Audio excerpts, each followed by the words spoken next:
This is what the Lord said to me. Go over and speak directly to the king of Judah. Say to him, listen to this message from the Lord, you king of Judah, sitting on David's throne. Let your attendants and your people listen, too. This is what the Lord says. Be fair-minded and just.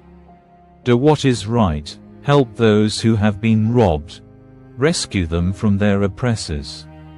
Give up your evil deeds.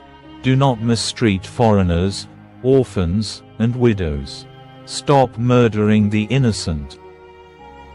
If you obey me, there will always be a descendant of David sitting on the throne here in Jerusalem. The king will ride through the palace gates in chariots and on horses, with his parade of attendants and subjects. But if you refuse to pay attention to this warning, I swear by my own name, says the Lord, that this palace will become a pile of rubble. Now this is what the Lord says concerning Judah's royal palace. I love you as much as fruitful Gilead and the green forests of Lebanon. But I will turn you into a desert, with no one living within your walls. I will call for wreckers, who will bring out their tools to dismantle you. They will tear out all your fine cedar beams and throw them on the fire. People from many nations will pass by the ruins of this city and say to one another, why did the Lord destroy such a great city? And the answer will be, because they violated their covenant with the Lord their God by worshipping other gods. Do not weep for the dead king or mourn his loss. Instead, weep for the captive king being led away, for he will never return to see his native land again.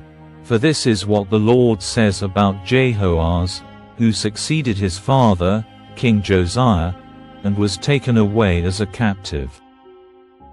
He will never return. He will die in a distant land and will never again see his own country.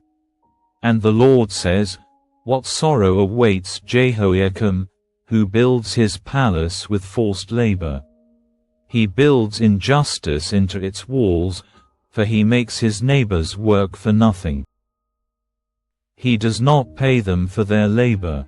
He says, I will build a magnificent palace with huge rooms and many windows.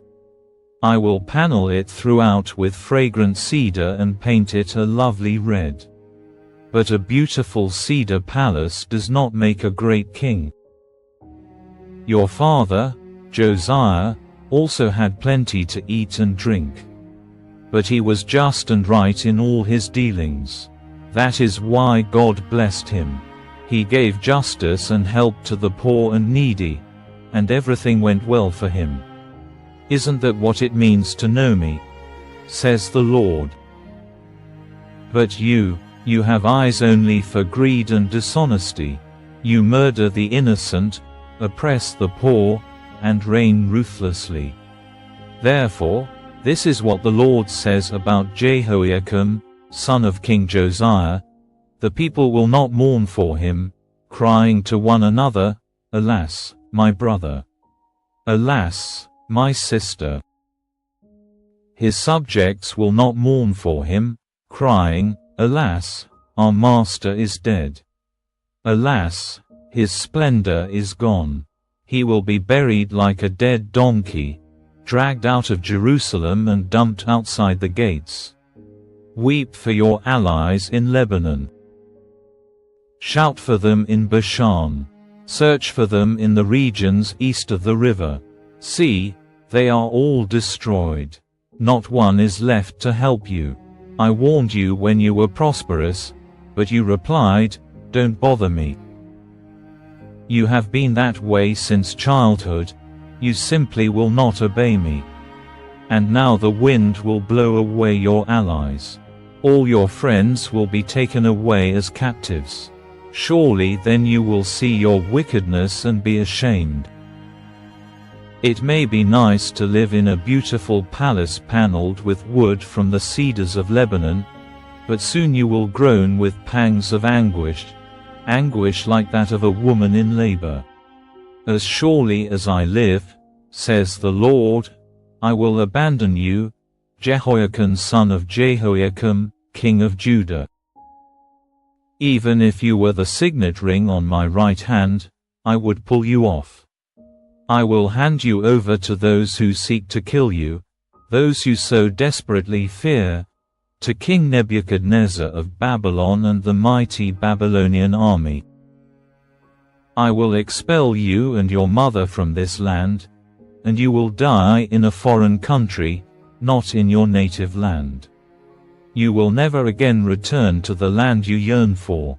Why is this man Jehoiakim like a discarded, broken jar? Why are he and his children to be exiled to a foreign land? O earth, earth, earth, listen to this message from the Lord. This is what the Lord says.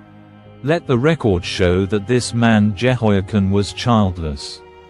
He is a failure, for none of his children will succeed him on the throne of David to rule over Judah.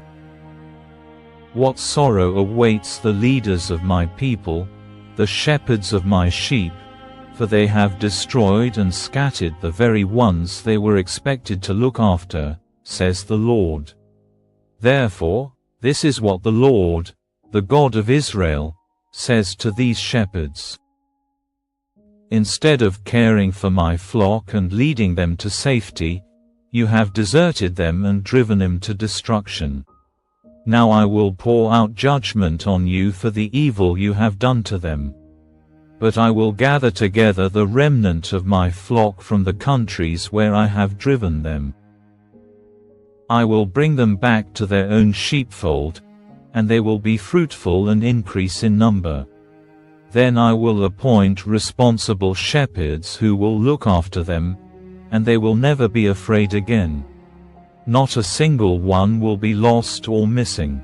I, the Lord, have spoken. For the time is coming, says the Lord, when I will raise up a righteous descendant from King David's line. He will be a king who rules with wisdom. He will do what is just and right throughout the land. And this will be his name: the Lord is our righteousness. In that day Judah will be saved, and Israel will live in safety.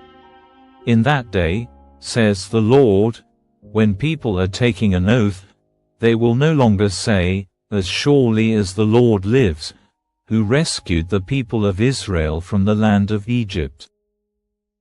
Instead, they will say, as surely as the Lord lives, who brought the people of Israel back to their own land from the land of the north and from all the countries to which he had exiled them. Then they will live in their own land.